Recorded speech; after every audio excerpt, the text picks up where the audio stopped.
Very good evening friends, this is Tapas I S में आपका स्वागत है। Today is 7 October 2023 and we are going to discuss the Hindu का headline newspaper जो भी है उसमें देखेंगे आज के हेडलाइन में और न्यूज़ में कि क्या यूपीएससी पर्सपेक्टिव से क्या इंपॉर्टेंट है। सो एज रेगुलर स्टार्ट करते हैं। सो फर्स्ट न्यूज सेम वापस से आया। Supreme Court refuse to stay release of Bihar caste survey data. अब ये इसमें तो कुछ ज़्यादा बताने को है नहीं, क्योंकि अगर आपने देखा होगा मेरा लगातार वीडियो, अगर कोई भी लगातार सुन रहा होगा तो आपने ये देखा होगा कि कास्ट सर्वे को लेके, कास्ट सर्वे इसको लेके एक डिस्प्यूट था। क्या डिस्प्यूट था वो समझा देता हूँ। जो बिहार गवर्नमेंट है वो चाह रही थी कि एक कास्ट का सर्वे हो और पता चले कि बिहार में कौन कौन से कास्ट हैं और उसका जो प्रोपोर्शनिटी है वो किस लेवल पे है, और वो उनको जॉब में किस टाइप का और एजुकेशन में और डिफरेंट एम्प्लॉयमेंट में उनका रेशियो क्या है, उसका प्रपोर्शन क्या है। सो वो देखने की कोशिश कर रहे थे और ये हो गया सेंट्रल गवर्नमेंट। सो सेंट्रल गवर्नमेंट कहती है कि सेंसस कराने का जो अधिकार है वो हमारे पास है। सेंसस तो बस of course registrar general of India, आपको याद हो तो रजिस्ट्रार जनरल ऑफ इंडिया है, आरजीआई। सो सेंसस हम कराएंगे। लास्ट सेंसस कब हुआ था? 2011, आप सबको पता है। 2021 में होना था, कोविड की वजह से डिले हो गया, ये भी पता है, due to Covid.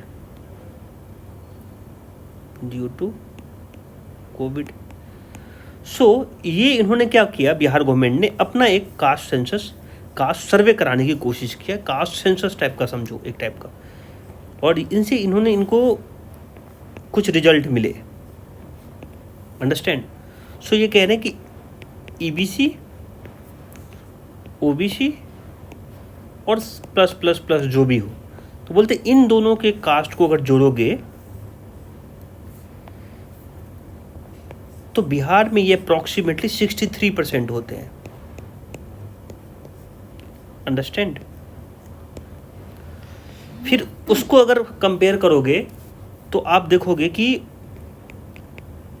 Indira Soni का जो जजमेंट है वो 50% सीलिंग करता है। 50% का यहाँ पे सीलिंग है। दैट मीन्स कि आप रिजर्वेशन जो है इससे ज़्यादा नहीं दे सकते। ये जजमेंट है, रिजर्वेशन जो है नहीं दे सकते। अंडरस्टैंड? सो किस में? जॉब में, that is employment, and second is education. So ये था। अंडरस्टैंड?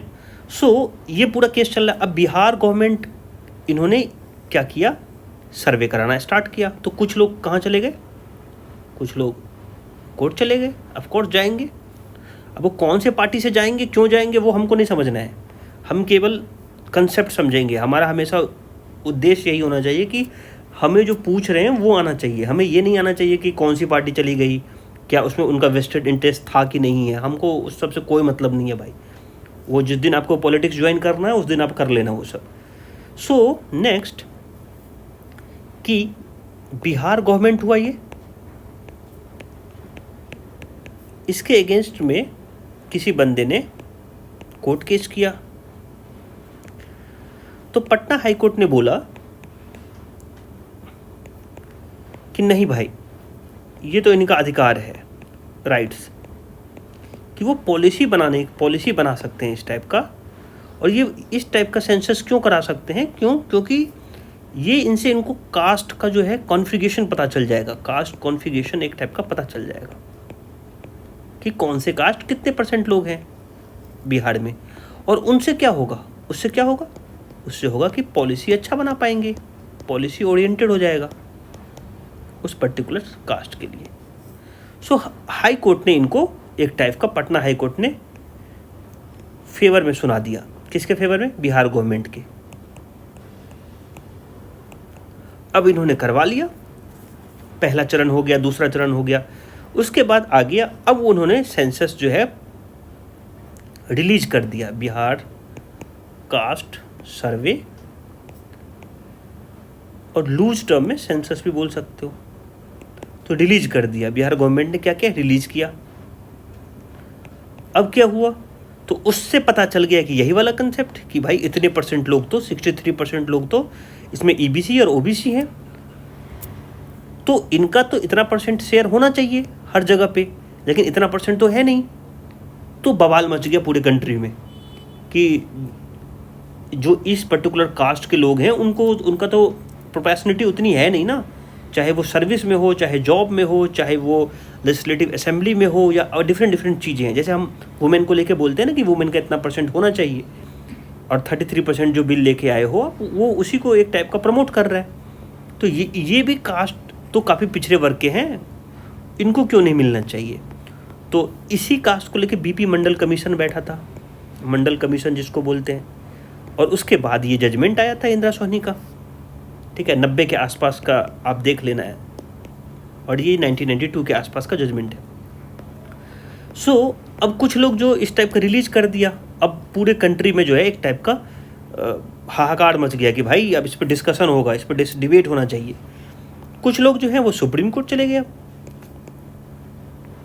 सुप्रीम कोर्ट गए और कहा कि बिहार गवर्नमेंट ने जो काम किया है, जिस टाइप का इन्होंने सेंसस किया है बिहार गवर्नमेंट, ये एक टाइप का इलीगल एक्ट है, इलीगल एक्ट है। तो सुप्रीम कोर्ट क्या कहेगी, सुप्रीम कोर्ट का ओपिनियन थोड़ा सा अलग है।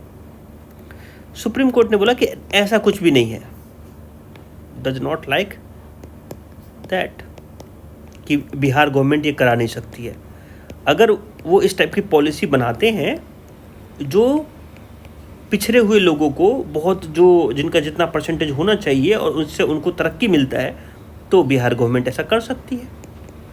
तो स्टे नहीं लगाया, सामने वाली जो पार्टी थी वो स्टे की डिमांड कर रहा था कि इनको अब कम से कम बोलो कि रिलीज ना करे डेटा, लेकिन सुप्रीम कोर्ट ने बोला कि ऐसा हम स्टे लगाना नहीं जा रहे, स्टेट लगाएंगे नहीं हम, स्टे नहीं लगाएंगे।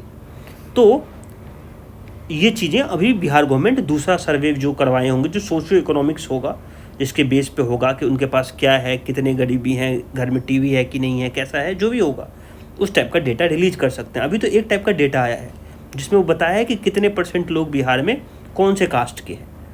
सो सुप्रीम कोर्ट का ओपिनियन जो है DY चंद्रचूड़ साहब ने क्लियर कर दिया है कि हम अगले जनवरी तक, इस जनवरी तक स्टे लगाने वाले नहीं है बिहार गवर्नमेंट की कास्ट जो सेंसस है उसके ऊपर। सो ये पूरा न्यूज़ उससे रिलेटेड है, अंडरस्टैंड। सो ये कह रहा है कि top court refuse to order status quo even as a petition flag data was collected unlawfully, dismiss notation that it compilation and publication effect privacy. और इसमें कह रहे हैं कि ये प्राइवेसी को जो है लोगों से पूछ के इस टाइप का ये पूछ रहे हैं, तो वो राइट टू प्राइवेसी जो है आर्टिकल 21 के अंदर में उसको डैमेज कर रहा है।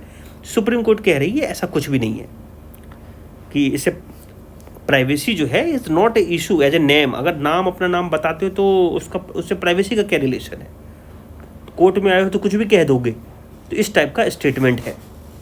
तो आप इसको इस टाइप से समझ लो। तो ये पूरा मैंने डिटेल में आपको सर्वे पूरा समझा दिया कि पूरा केस क्या था, अंडरस्टैंड।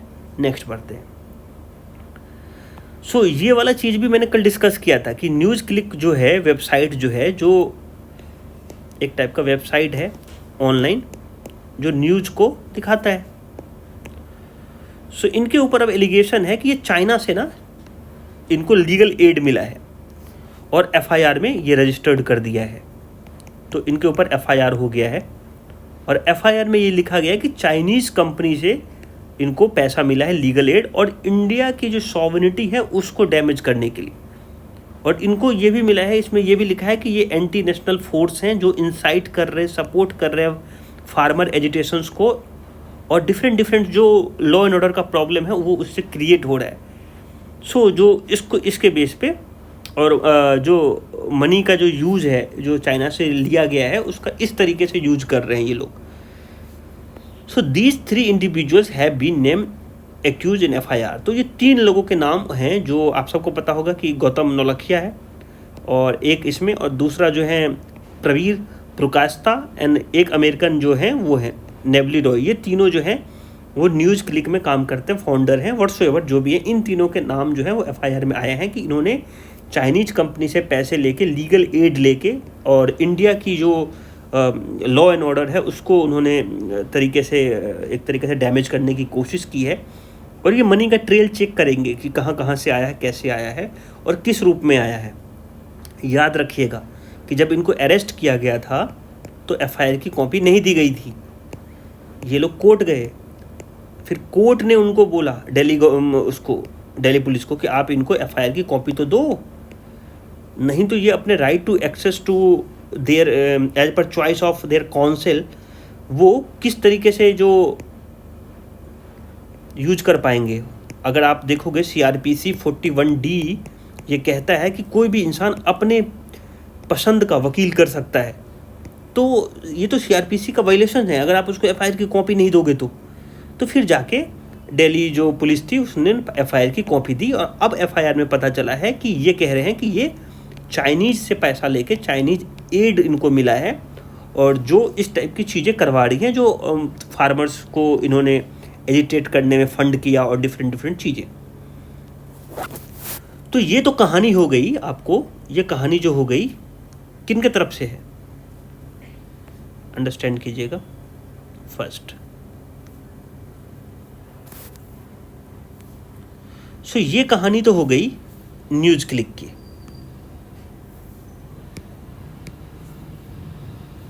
News click. सो यहाँ पे 2 चीज़ें हैं आपको अंडरस्टैंड करने की ज़रूरत है। पहला कि ये पुलिस है, और दूसरा ये कोई पर्सन है जो कि बिजनेस रन कर रहा है।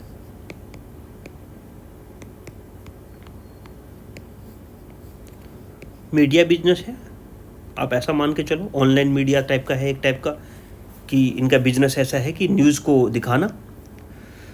तो फ्रीडम ऑफ प्रेस ये एक न्यूज़ में आ जाता है वर्सेस सॉवरेनिटी, दूसरा लॉ एंड ऑर्डर,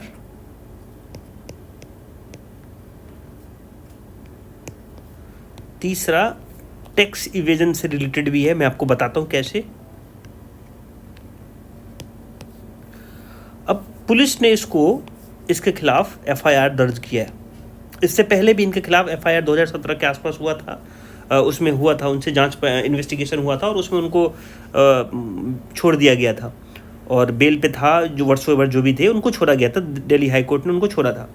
तो इनके ऊपर FIR अभी हुई वापस, और ये कह रहे हैं कि ये चाइनीज़ से पैसा ला रहे हैं। ये न्यूज़ क्लिक जो है वो चाइनीज़ से पैसा ला रहे हैं, और यहाँ की सॉवरेनिटी को, यहाँ के लॉ एंड ऑर्डर को, एंड यहाँ के टैक्स एविजन से रिलेटेड। टैक्स एविजन क्यों कह रहा हूँ मैं, क्योंकि जो चाइनीज़ के कुछ टेलीकॉम कंपनी है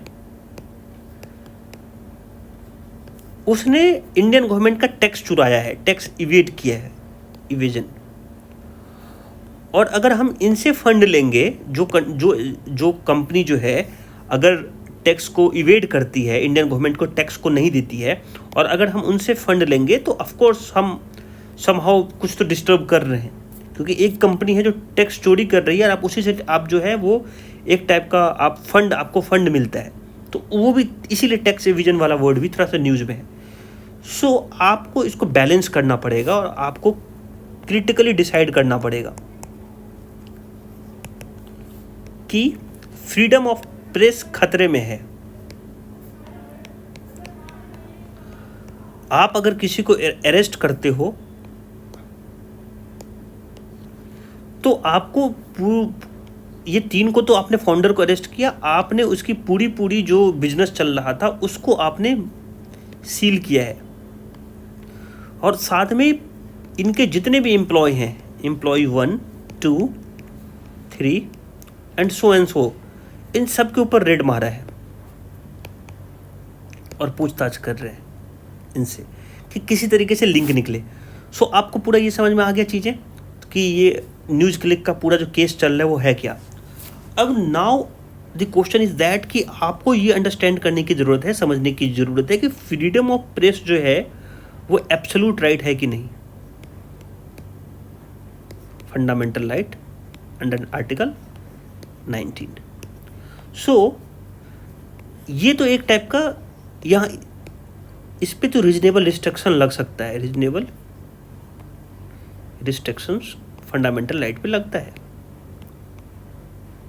कि ये नहीं कह सकते कि राइट टू प्रेस जो है, फ्रीडम ऑफ प्रेस जो है वो एक टाइप का फंडामेंटल राइट है, आप इसको ब्रीज नहीं कर सकते, आप इसको इन्फ्रिंज नहीं कर सकते।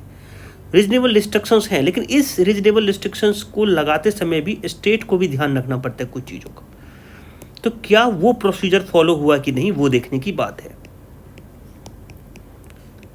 हम कतई नहीं कह रहे हैं कि जो एजेंसी है वो इस टाइप का चेक नहीं रख सकती है, रख सकती है, बिल्कुल रख सकती है। इवन प्रेस क्यों, हर बंदे के ऊपर रखा जा सकता है। अगर वो इस टाइप की चीज़ें करेंगे तो ऑफकोर्स पूछताछ तो होगी, लेकिन जो प्रेस का जो आज़ादी है और उसको जो तरीका है एजेंसी का काम करने का, क्या जो प्रोटोकॉल है, जो उनके कंडक्ट्स हैं, जो पर्टिकुलर एक्ट में डिफाइन है कि इस तरीके से आपको सीआरपीसी में डिफाइन है कि आपको इस तरीके से अरेस्ट करना है, इस तरीके से एफआईआर की कॉपी देनी है, इस तरीके से आपको समन करना है, आपको ट्रायल पे बुलाना है, क्या उसको फॉलो किया गया? तो ये चीज़ें कोर्ट में ज़रूर इस टाइप की चीज़ें आएंगी, लेकिन ऑल्दो ये केस इससे रिलेटेड है। तो ये फ्रीडम ऑफ, जो प्रेस वाले लोग हैं ये कह रहे हैं कि ये हमारी जो है फोर्थ पिलर ऑफ जो डेमोक्रेसी है उसके ऊपर एक अटैक है, और जो ये तो एक टाइप का ऐसा कह रहे हैं कि ये अनडिक्लेयर्ड इमरजेंसी है। कुछ राइटर तो ऐसे लिखे भी हैं कि अगर आज ही का पेपर देखेंगे तो उसमें उन्होंने ये लिखा है कि आप तो इमरजेंसी के समय में इंदिरा गांधी के पास कम से कम इतना गुर्दा तो था, ताकत तो था कि वो डिक्लेयर किया कि इमरजेंसी है, लेकिन अभी तो आपने बताया नहीं, लेकिन आप प्रेस को बंद कर रहे हो, सबको बंद कर रहे हो, ठीक है, ईडी भेज दे रहे हो, कभी सीबीआई भेज दे रहे हो, तो ये इसको अनडिक्लेयर्ड इमरजेंसी कह रहे हैं। इट्स अप टू यू कि आप किस तरीके से इसको बैलेंस करोगे। This is the news, and मेरा ऐसा मानना होता है कि न्यूज़ जिस तरीके से लिखा है उस तरीके से आपको समझाऊं, कोई ओपिनियन बायस यहाँ पे क्रिएट ना करूं। सो दिस इज़ द न्यूज़, इस तरीके से लिखा गया है। सिक्किम में आपको ऑलरेडी कल मैंने बहुत अच्छे से समझाया था कि इसका डेथ टोल जो है वो बढ़ के 25 हो गया। अभी भी कुछ लोग हमारे गायब हैं, ठीक है, मिसिंग हैं, उसको ढूंढने की कोशिश जारी है। पाकिस्तान जर्नलिस्ट जो है वो वेट कर रहे हैं वीज़ा का वर्ल्ड कप में। आपको पता है कि जो आईसीसी वर्ल्ड कप है 2023 वाला वो स्टार्ट हो गया है, ओडीआई, और इंडिया जो है वो होस्ट कर रहा है। तो कुछ लोग चाह रहे हैं कि इस टाइप की चीज़ें कि हमको भी थोड़ा सा वीज़ा मिल जाता। तो नोबेल पीस प्राइज़, जो नोबेल पीस प्राइज़ 2023 का देखोगे ना तो बड़ा इंटरेस्टिंग है। एक ईरानियन जो एक्टिविस्ट है नरगिस मोहम्मदी, उनको मिला है, और ये अभी जेल में है। ये ह्यूमन राइट एक्टिविस्ट हैं, ये ह्यूमन राइट एक्टिविस्ट हैं, और ये अप्रॉक्सीमेटली, अगर आप, मैं गलत नहीं तो 33 साल तक जेल में रहे हैं अलग अलग समय पे। और ये ईरान में जो अभी कुछ साल पहले, कुछ दिनों की पहले की बात है कि एक डेथ हुआ था लड़की का, उसको लेके भी काफ़ी एक्टिव रहे हैं। तो ईरान की बहुत जाने माने वाली एक टाइप का, आप समझ लो कि एक ह्यूमन एक्टिविस्ट हैं, और अभी भी जेल में हैं। तो जो नोबेल पीस प्राइज़ जो डिस्ट्रीब्यूट करते हैं, उन्होंने रिक्वेस्ट किया ईरानियन गवर्नमेंट से कि आप उनको पर्टिकुलर समय के लिए कम से कम जो अवार्ड के दिन 10 तारीख को जो अवार्ड दिया जाएगा उस दिन कम से कम उनको प्राइज सेरेमनी के लिए आप फ्री कर सकते हैं क्या। तो ये this prize is first and foremost the recognization of very important work in whole movement in Iran with undisputed leaders Narges Mohammadi. ठीक है, तो आप नरगिस मोहम्मदी का नाम याद रखना। तो इनको मिला है नोबेल पीस प्राइज़, ठीक है, और ये वुमेन राइट्स एक्टिविस्ट हैं, डेमोक्रेसी की बातें करते हैं, इस टाइप की चीज़ें आपको याद रखना है। अब ये new Maldives president won't be anti India और प्रो चाइना। ये नाशीद साहब पहले जो है प्रेसिडेंट भी रहे हैं, अगर आपको याद हो, और अभी जो है वो स्पीकर हैं। तो ये कहते हैं कि ऐसा नहीं है कि इंटरनेशनल मीडिया में एक टाइप का वो क्रिएट कर दिया है कि ये इंडिया के अगेंस्ट में है और प्रो चाइना है, ऐसा वो कुछ भी नहीं करेंगे। और जो एक नॉर्मल तरीका है उसके हिसाब से मालदीव और इंडिया का रिलेशन जो है उसको सही किया जाएगा, मालदीव और इंडिया। और ये भरोसा है इनको कि ऐसा जो है, जो चुने हुए प्रेसिडेंट जो चुन के आए हैं, जो मुजी साहब जो भी बोलते हैं आप लोग, मोहम्मद मुजी, ठीक है, वो भी इसी तरीके के करेंगे। तो ऐसा नहीं है कि प्रो चाइना और जो इंडिया के खिलाफ ये इस टाइप का चीज़ें होंगी। यस, इन्होंने अपने उसके समय में जो इलेक्शन के समय में जब कैंपेनिंग किए थे तो इन्होंने ये ज़रूर कहा था कि इंडिया आउट का नारा दिया था। और मैं आपको बार बार इंटरनेशनल रिलेशन के जब टॉपिक में डिस्कस करता हूँ, अलग से बनाता हूँ, तब भी मैं आपको बार बार कहता हूँ कि फॉरेन डिप्लोमेसी जो है वो एक अलग चीज़ें हैं। किसके गवर्नमेंट ने इलेक्शन के समय में क्या चीज़ें बोली वो अलग चीज़ें हैं, लेकिन जब चुन के आते हैं तो उनका काम करने का स्टाइल अब बिल्कुल अलग होता है। और मोदी जी ने यही रीज़न है कि मोदी जी हमारे प्राइम मिनिस्टर ऑफ इंडिया जो हैं, उन्होंने तुरंत इनको क्या किया, इनको प्रेसिडेंट चुनते ही इनको कॉन्ग्रेचुलेट्स किया कि डजेंट मैटर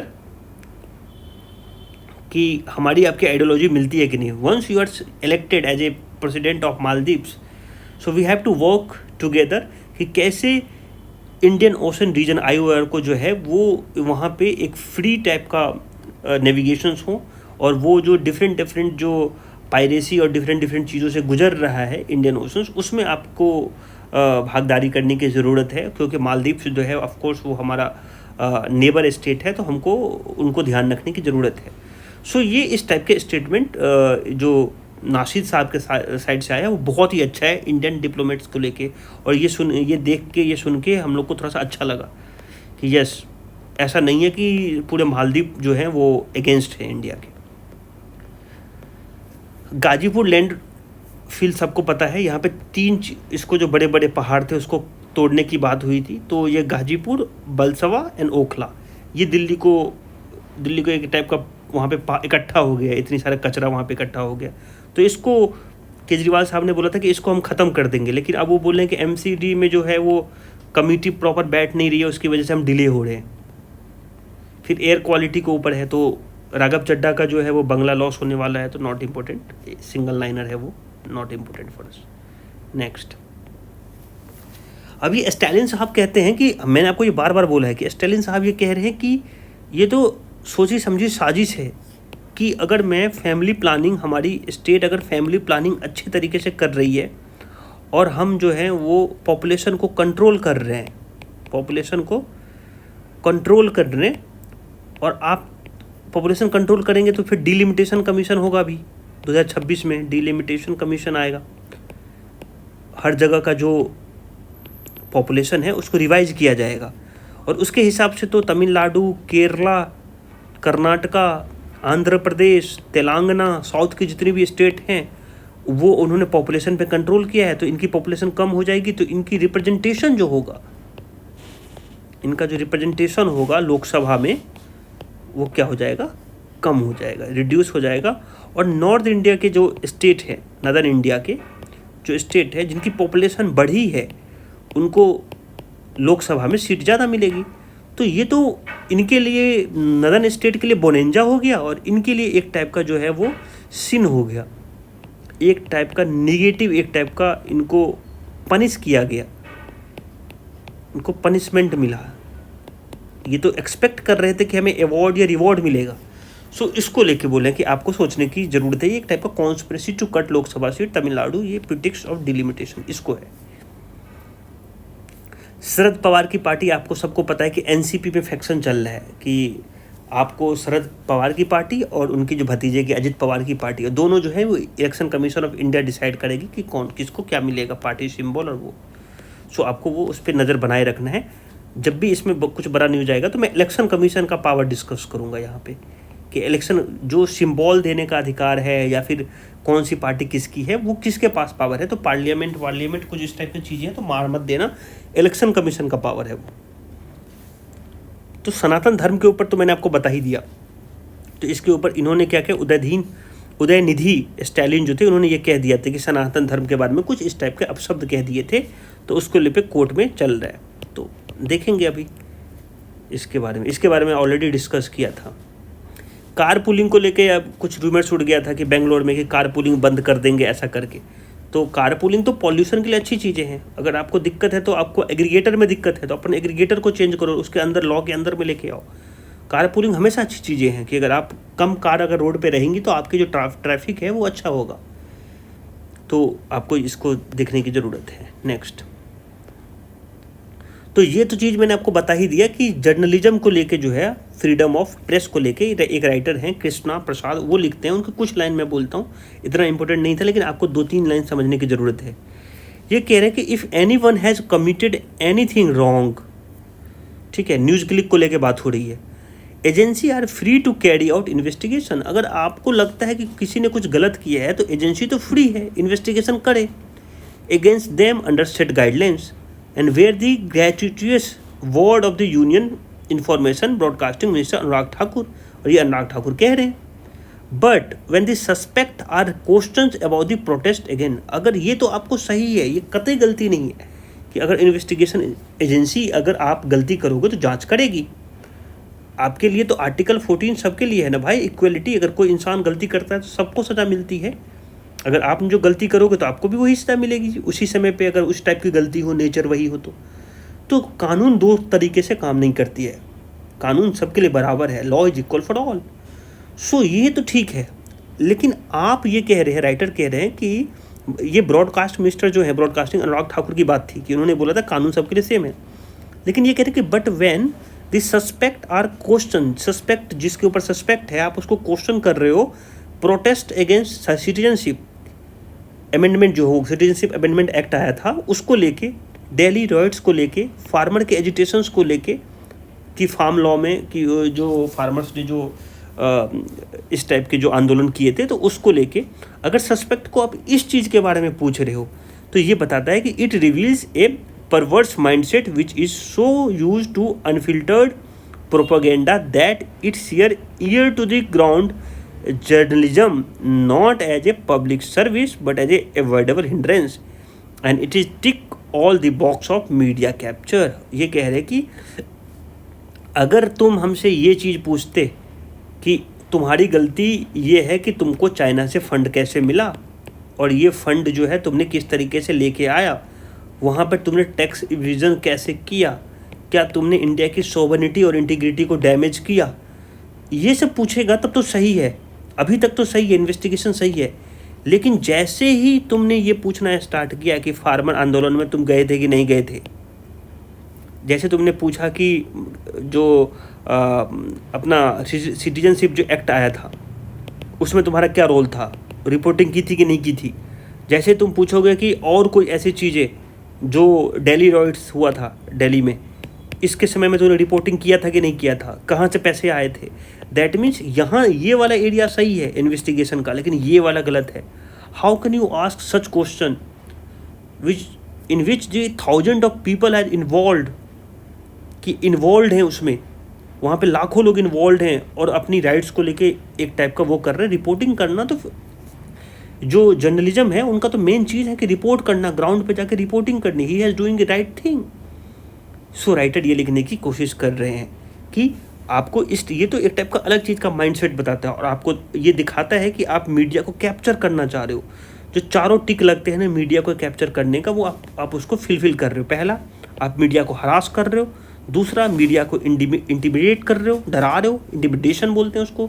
तीसरा, वेंडेटा, आप कोई वेंडेटा है वो चला रहे हो। और चौथा, आपको विलिफिकेशंस कर रहे हो। तो ये चारों टिक लगता है मीडिया कैप्चर को लेके। तो ये इनका बहुत अच्छा पॉइंट लगा था, वो मैंने डिस्कस कर दिया। नेक्स्ट, ये कह रहे हैं कि sovereignty of India and to call disaffection against India. Large amount of funds were routed from China in camouflage manners and paid news were intensely peddled criticizing. तो ये एक चीज़ तो मैंने आपको बता दी। एक चीज़ और भी बताता हूँ कि ये कह रहे हैं कि आपको केवल अगर आपको चाइना से इतनी प्रॉब्लम है तो 49 करोड़ रुपीस जो आए थे चाइनीज कंपनी से, जिन्होंने कोविड-19 में पीएम केयर को फंड को दिया था। आपको वो भी डिसाइड करना चाहिए, आपको उसके बारे में भी बात करनी चाहिए। तो राइटर अपने अपने जो भी हैं, इनको सही लग रहा है, वो उसको इस हिसाब से डिस्कस करने की कोशिश कर रहे हैं। नेक्स्ट, जीएसटी वाला कि जीएसटी कैसे सितंबर में बढ़ गया है, तो उसको लेके है। तो ये अगेन रिपीटेड, नॉट इंटरेस्टेड, क्योंकि हम इसको पढ़ेंगे इकोनॉमिक सर्वे जब आएगा तब। हर महीने कितना बढ़ा कितना कम हुआ, not important for us. McCarthy को लेके मैंने आपको बता दिया कि मैकार्थी को हटा दिया गया है। Representation of house of representation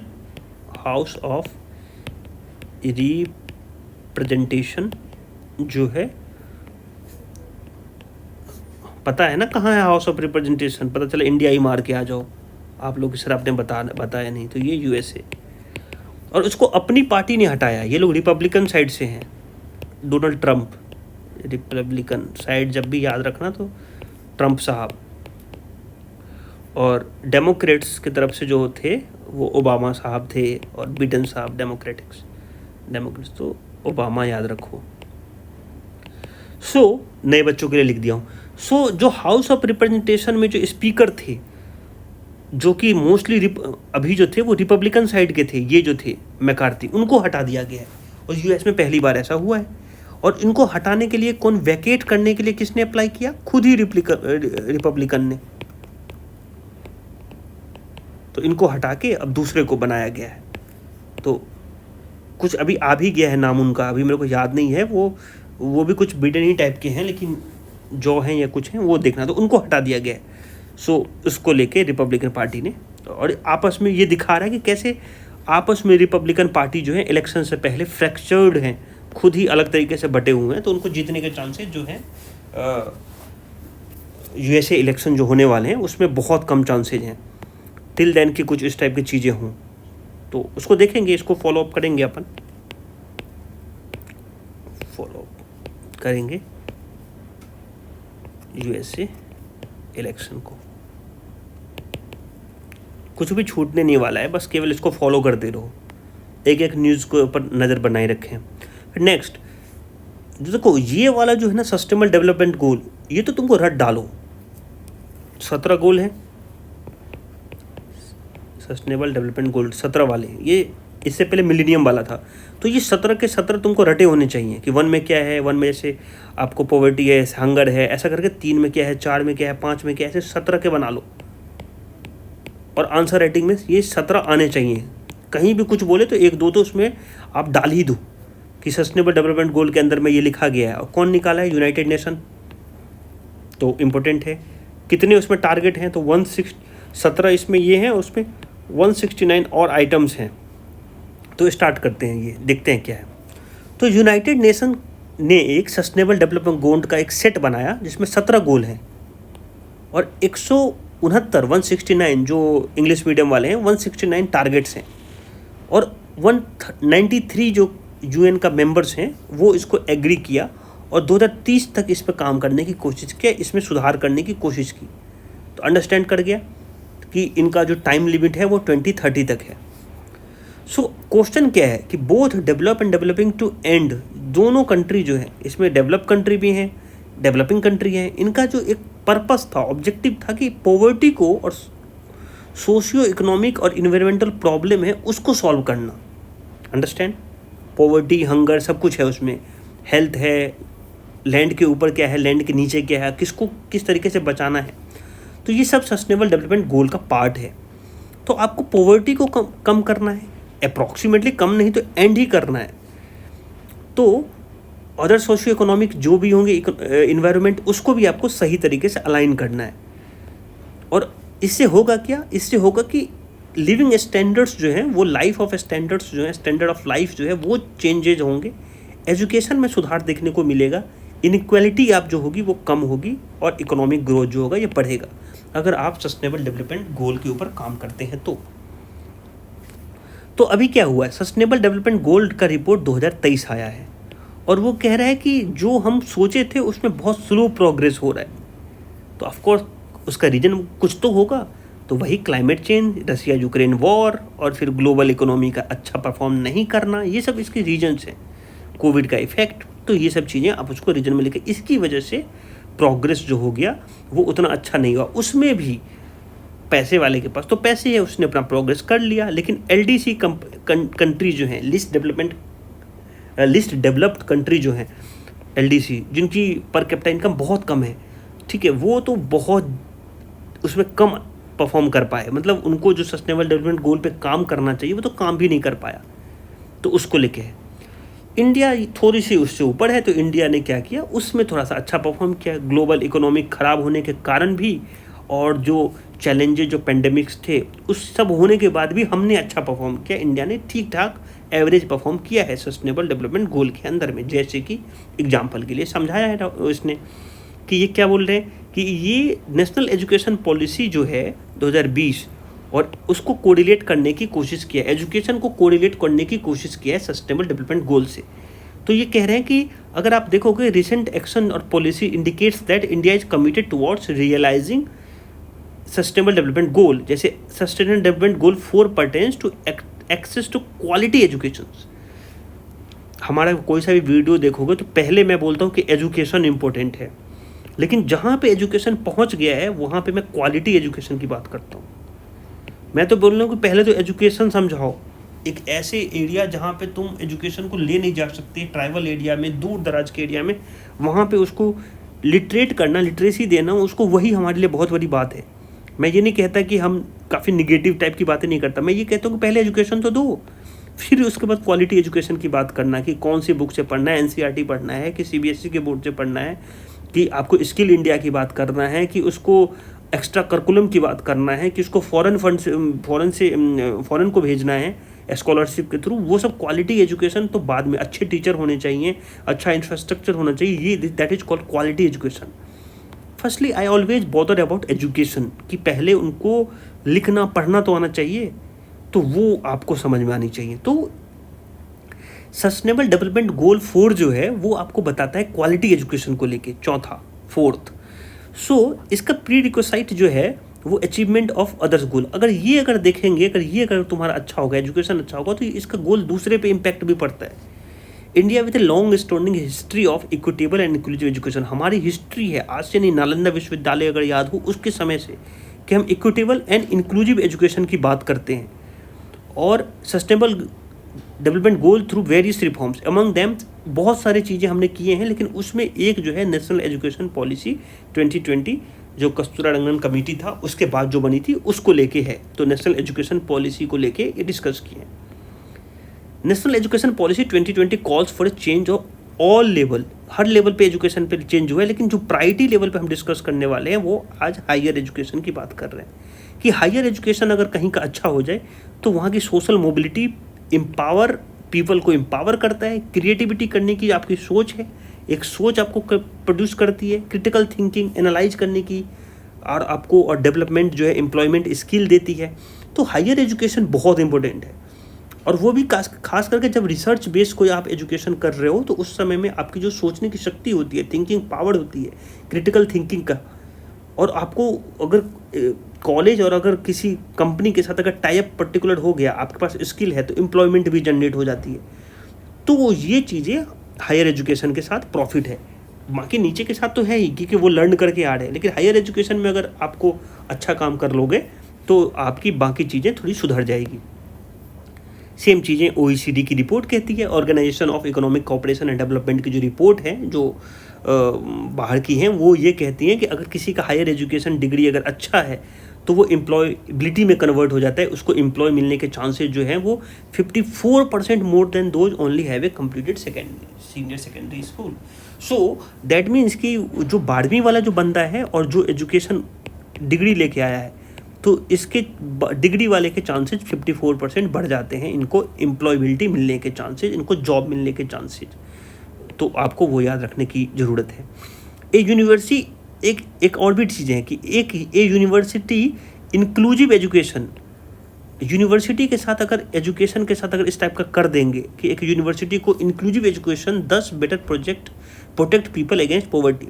अगर आपकी यूनिवर्सिटी अगर इंक्लूसिव हो एजुकेशन को लेके, तो आपको SDG 1, SDG 2, 3, 8, 10 में फाइट करने में आपको आसानी हो जाएगी। आप ये सब रट लेना, पहले में पॉवर्टी, दूसरे में हंगर, तीसरे में आपको वेलबिंग हेल्थ, 8th में इकोनॉमिक ग्रोथ और 10th में इनइक्वालिटी। अगर आपका education system, higher education system अगर अच्छा है तो आप ये सब टारगेट में SD 1, 2, 3, 4 जो भी हैं, 5 और 8 और 10, इसमें आप स्ट्रॉन्ग हो जाएंगे।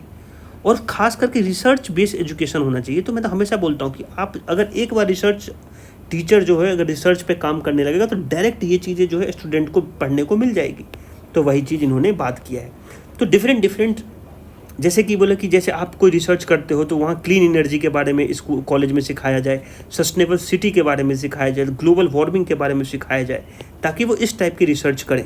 और इससे क्या होगा, ओवरऑल सोशियो इकोनॉमिक लोगों को, वहाँ के आसपास के लोगों को, देश के डिफरेंट कोने में जो काम कर रहे हैं, जिस जगह पे रह रहे हैं, उसको प्रॉफिट होगा कि आप गांव के बारे में सोचोगे।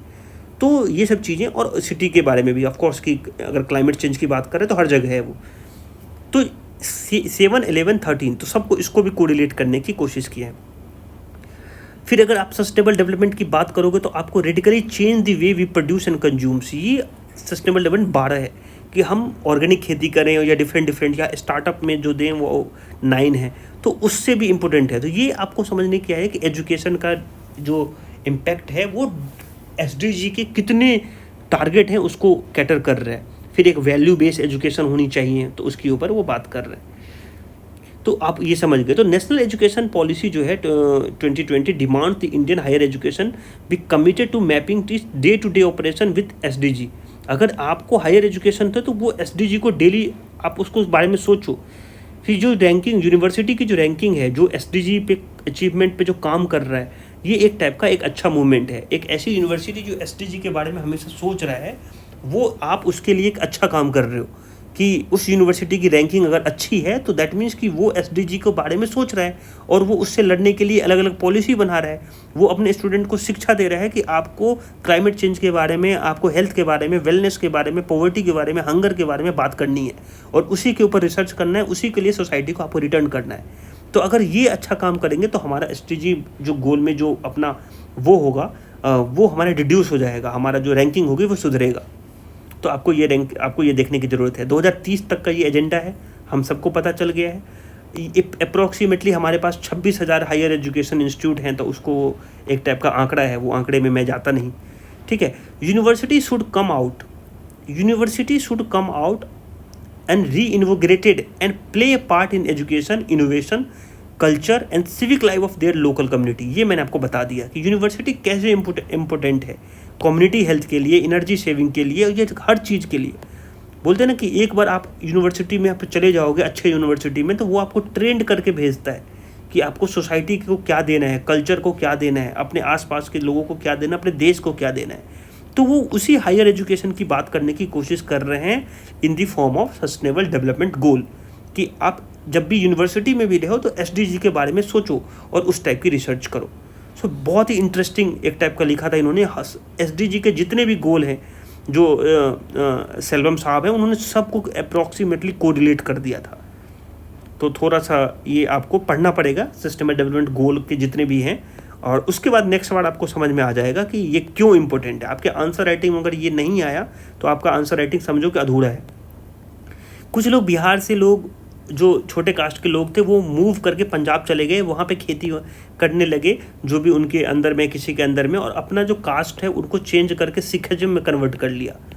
तो इसके ऊपर एक आर्टिकल है कि वो गए, बोलते यस इकोनॉमिकली तो वो स्ट्रांग हो गए, लेकिन अभी भी उनको कास्ट को लेके कोई उसको जो सोचे थे कि मैं जो हमारा लोअर कास्ट है और दलित हैं और वहाँ चले जाने के बाद सब सही हो जाएगा, तो उसमें कुछ ज़्यादा चेंजेस देखने को मिला नहीं। ये आर्टिकल ये कहने की कोशिश कर रहा है। और इकोनॉमिकली यस अच्छा हो गए होंगे ऑफ कोर्स, लेकिन जो है वो कास्ट को लेके उनकी कुछ जो सोच है लोगों की वो चेंज नहीं हुई। तो उसको लेके ऊपर है, तो मिनी पंजाब को उसको बोला जाता है, उसको लेके है। तो we are not going to discuss that. News clicks वाले क्या इन्वेस्टर्स हैं, वो उन्होंने बोला है कि हमने सारे लॉ जो इंडिया के हैं उसको फॉलो किए हैं और स्ट्रिक्टली फॉलोड किए हैं सारे लॉ। तो हमारे ऊपर जो भी एलिगेशंस हैं वो सब गलत हैं, तो उसको ऊपर तो ठीक है। अभी तो FIR की कॉपी रजिस्टर्ड हुई है, तो बाद में डिस्कस करेंगे। अब ये इलेक्शन का दौर चल रहा है, एमपी और राजस्थान में इलेक्शन है, अब फ्रीवीज बांटे जा रहे हैं सारे लोग कि मैं तुमको ये दे दूंगा। अब तो एक ये कंपेयर करने की कोशिश की है, सुप्रीम कोर्ट में केस गया और कोर्ट कहती है कि फ्रीवीज जो है, मतलब पिटिशनर कहती है, कोर्ट तो नहीं कहती है, पिटिशनर ये कह रहा है कि फ्रीवीज एक टाइप का ब्राइब हो, एक टाइप का ब्राइबिंग है जो आप अपने सिटीजन को दे रहे हो, ठीक है। और इससे क्या होगा, गलत मैसेज जाएगा। क्यों? क्योंकि उन्होंने एग्जाम्पल दिया है कि जैसे मध्य प्रदेश की जो सरकार है वो खुद ही जो है वो डेट में है, और अगर इस तरीके से अगर वो फ्रीवीज बांटेंगे तो ये टैक्स पेयर के पैसे को बर्बाद करेंगे। तो इसके ऊपर कोर्ट में सुनवाई हो रही है। तो अभी तो इसमें कुछ निकला नहीं है, लेकिन अगर कुछ इस टाइप का स्टेटमेंट आएगा तो बिल्कुल हम डिस्कस करेंगे। लेकिन फिलहाल जो है फ्रीवीज के बारे में दो मत हैं कि फ्रीवीज होना चाहिए कि नहीं, कि वर्ल्ड के बहुत सारे ऐसे कंट्रीज हैं, छोटे कंट्री हैं लेकिन कंपैरेटिवली, जहाँ पे फ्रीवीज वहाँ दिया जाता है। फ्रीवीज को आप अलग तरीके से देख सकते हैं, सब्सिडी को अलग तरीके से देखें, तो आप उसको देखने की ज़रूरत है। मैं इसको लिख देता हूँ, सब्सिडी और फ्रीवीज। तो जब इकोनॉमी कभी मैं पढ़ाऊँगा तो मैं आपको डिस्कस करूँगा कि डज इट रियली नीड कि इंडिया को हमें सब्सिडाइज रखना चाहिए, जैसे पीडीएस सिस्टम है, या किसान को जो यूरिया है या डिफरेंट, जैसे हम पेट्रोल खरीदते हैं उसमें सब्सिडी मिलता है, या फिर एलपीजी खरीदते हैं उसमें सब्सिडी मिलता है। So what is the difference between subsidies and freebies? क्या ये हमको लत तो नहीं लगाएगी कि क्यों हमें आदत तो नहीं पड़ जाएगा कि हम फ्री में बैठ के खाते रहें? तो बहुत दो अलग अलग जो क्रिटिक्स हैं वो डिफरेंट तरीके से इसके बारे में सोचते हैं। और सब्सिडी अभी धीरे धीरे सब्सिडी तो कम हो रही है हर जगह पे, तो क्या इसका मतलब जो है कि हमारी जो डेट, जो कंट्री की डेट थी या फिर स्टेट की जो डेट ही सब्सिडी की वजह से इतना, अगर सब्सिडी अगर कम हो गया है तो डेट इनकी सही हो जानी चाहिए, लेकिन डेट तो अभी भी उतना ही है। तो आप इसको क्रॉस क्वेश्चन इस तरीके से बैलेंस में डेटा के साथ लिखोगे तब इंपॉर्टेंट होगा, अदरवाइज आप फंस जाओगे ऐसे क्वेश्चन में। अब जो वाइस प्रेसिडेंट है वो कहीं भी घूम सकते हैं, तो धनखड़ साहब राजस्थान चले गए तो गहलोत साहब को बुरा लग गया कि आप प्रमोट करने आ रहे हो बीजेपी को। तो धनखड़ साहब ने यही बोला है कि भाई हम कॉन्स्टिट्यूशनल पोस्ट पे हैं, हमको जो स्टेट बुलाएगी वहाँ पे जाएंगे, जो यूनिवर्सिटी बुलाएगी वहाँ जाएंगे, इलेक्शन की वजह से नहीं आए हैं। तो ये था एक न्यूज। स्वामीनाथन की जो कंट्रीब्यूशन है वो उस पर प्राइम मिनिस्टर मोदी साहब ने लिखा है, तो सबको पता है कि एग्रीकल्चर का जनक माना जाता है उनको। तो जो ग्रीन रेवोल्यूशंस हैं इंडिया में, तो इसके ऊपर मैंने ऑलरेडी बता दिया। तो अभी इसलिए न्यूज़ में है क्योंकि स्वामीनाथन जो हैं वो उनकी कुछ दिन पहले जो अब हमारे बीच रहे नहीं, तो उसके ऊपर उनकी सारी पॉलिसी अब धीरे धीरे ऐसी होगी। नरेगा को लेकर ऑलरेडी बोल रहा हूँ कि फ़ंड की कमी है, मैंने बार बार बोला है कि फ़ंड की अलग अलग स्टेट उसमें बोलते रहते हैं कि फ़ंड की कमी है और फंड की कटौती हो रही है, तो उसको लगातार वही है न्यूज़ में, तो नॉट डिस्कस। कनाडा के जो हैं, जो इंडिया और कनाडा के बारे में आप सबको पता होगा कि अभी चल रहा है इंडिया वर्सेस निज्जर वाला केस जो है, तो इंडिया वर्सेस कनाडा। तो जितने इंडिया के डिप्लोमेट्स कनाडा में हैं, कनाडा के उतने ही डिप्लोमेट्स इंडिया में हो रहना चाहिए, इस टाइप का स्टेटमेंट बख्शी साहब ने दिया था। तो इसको पैरिटी बोलते हैं कि आपको पैरिटी रखनी होगी, कि ऐसा नहीं कि हमारे 10 बंदे कनाडा में हैं और आप 50 बंदे इंडिया में हैं, आप भी अपने जो ह्यूमन रिसोर्स हैं उसको आप कम करेंगे।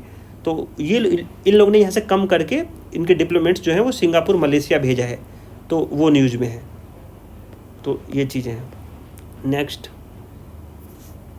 रेलवे ने कुछ जॉब जो है उसको, वुमेन के जो जॉब हैं, जैसे ट्रैक पे वुमेन को चलना और डिफरेंट उसकी जॉब कैटेगरी को चेंज करने के लिए इच्छुक हो गया है कि एक बार आपको टाइम मिलेगा, एक मौका मिलेगा जब अपनी जॉब की नेचर को चेंज कर सकते हो।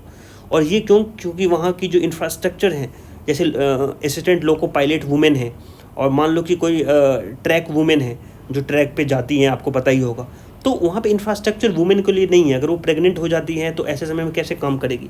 तो उनको पूरे उसमें एक बार मौका मिलेगा कि वो अपनी जॉब के नेचर को चेंज करके कोई दूसरा जॉब ले सके, मतलब उसी में रेलवेज़ के जॉब, तो उसको लेके। तो ये एक अच्छा मूव है सरकार का। Rajasthan CM announce 3 district. तो राजस्थान में तो सबको पता है कि इससे पहले भी 19 डिस्ट्रिक्ट जो थी वो बनी थी, अभी 3 डिस्ट्रिक्ट और बन गई है, और टोटल राजस्थान में डिस्ट्रिक्ट जो हो गया है वो 53 हो गया है। तो आपको इस तरीके से इसको याद रखना। नेक्स्ट,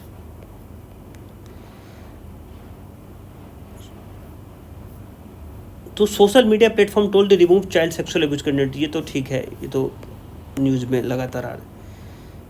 कुछ इस टाइप के क्लाइमेट चेंज की वजह से कुछ चीज़ें जो एम्बिफियंस हैं वो एक्सटिंक्ट हो रहे हैं, तो उसको तो वन लाइनर है वो तो यूज हो जाएगा, आपको मिल जाएगा। अब ये क्या है कि हाई कोर्ट जो बहुत सारे हाई कोर्ट जो है वो वीडियो कॉन्फ्रेंसिंग से डिनाई कर रहे हैं, वीडियो कॉन्फ्रेंसिंग से, लेकिन सुप्रीम कोर्ट खुद ही कह रही है कि हाइब्रिड नेचर अपनाओ, कुछ फिजिकल करो और कुछ जो है वो वर्चुअली करो, हियरिंग करो। तो उसको लेके एक टाइप का ये है, और सुप्रीम कोर्ट का उसमें कहा है, खुद सुप्रीम कोर्ट खुद ही सुनता है तो उनको भी सुनना चाहिए। तो वो चीज़ें हैं। ये वाली तो मैंने आपको बता ही दिया कि मोहम्मदी साहब को जो है उनको जो है नोबेल पीस प्राइज़ मिला है, ईरान की है। तो वही न्यूज़ है कि उन्होंने कितना मेहनत किया है। आप सबको पता होगा कि कीव के ऊपर अभी अटैक हुआ है, तो उसमें जो रसिया ने अटैक किया उसमें बहुत सारे लोगों की डेथ हो गई है।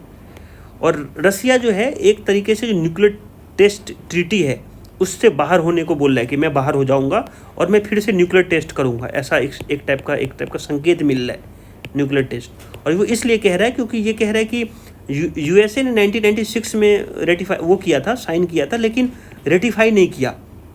तो comprehensive nuclear test ban, CNTB बोलते हैं उसको। तो क्योंकि यूएसए ने नहीं किया तो हम भी नहीं करेंगे, हम वापस कर लेंगे इससे। तो अगर ये इस टाइप की चीज़ें करेंगे तो ऑफकोर्स रसिया जो है न्यूक्लियर टेस्ट की ओर बढ़ेगा फिर से, और वर्ल्ड में जो होगी वो धीरे धीरे पीस जो है वो थोड़ा सा कम होगा। निगेटिव है ये, आपको निगेटिव लिखना है कि आपको जो जितनी भी बड़ी एजेंसियां हैं उनको सामने आना चाहिए, रसिया को समझाना चाहिए कि आपको न्यूक्लियर टेस्ट नहीं करना चाहिए। फिलीपींस और चाइना का अभी भी वही साउथ चाइना सी में चल रहा है झगड़ा, कंडेम कर रहे हैं एक दूसरे को। तो ये है, मैंने आपको बोला था कि यस कि जो जॉर्डन साहब हैं, जिम जॉर्डन, इनको हाउस ऑफ रिप्रेजेंटेशन का जो है स्पीकर बनाया गया है और इसको इंडोर्स किया है कौन, ट्रंप साहब ने। और इसमें तो अगर एक इंटरेस्टिंग न्यूज़ है, आप हंस दोगे कि एक में ये खुद ट्रंप साहब कह रहे हैं कि कोई नहीं मिल रहा है तो मैं ही स्पीकर बन जाऊंगा तो थोड़ा सा है, इंटरेस्टिंग आदमी है वो। और ये फिर उसको लोगों ने बोला कि नहीं नहीं तुम नहीं बन सकते, तो पूछा क्यों, तो बोलता है तुम्हारे ऊपर क्रिमिनल ऑफेंस चल रहा है ना, तो तुम नहीं बन सकते स्पीकर। तो फिर उन्होंने जिम जॉर्डन को बनाया है, तो आपको ये याद रखना। और ट्रंप साहब के ऊपर एक नहीं दो नहीं बहुत सारे केसेस चल रहे हैं, तो आप उसको सबको पता होगा कि इनकी पेशी वाशिंगटन में अभी होने वाली है नवंबर के आसपास या फिर जनवरी के आसपास। सो नेक्स्ट, इन्फ्लेशन को लेके बोल रहे हैं कि इन्फ्लेशन जो है RBI ने फ्लैग किया है कि इन्फ्लेशन रिस्क जो है वो स्टेबिलिटी को किस तरीके से डैमेज करता है। तो आप उसको ऊपर इन्फ्लेशन पढ़ लेना एक बार कि इन्फ्लेशन से कैसे मॉनेटरी पॉलिसी को काम करना पड़ता है। और RBI कह रहा है कि मैं फाइनेंशियल हेल्थ जो है सेंटर का उसको लेके कि इतना ज़्यादा डेट नहीं हुआ है या फिर इतना इस टाइप की चीज़ें नहीं हुई है, हमें कोई टेंशन करने की ज़रूरत नहीं है। मतलब दैट मीन्स कि India is in safe hand अभी तक, कि कोई ऐसा नहीं है कि फाइनेंशियल हेल्थ का प्रॉब्लम चल रहा है सेंट्रल गवर्नमेंट का। So this is all about today paper. Have a nice day, take care और अपना ध्यान रखें। शुभ रात्रि।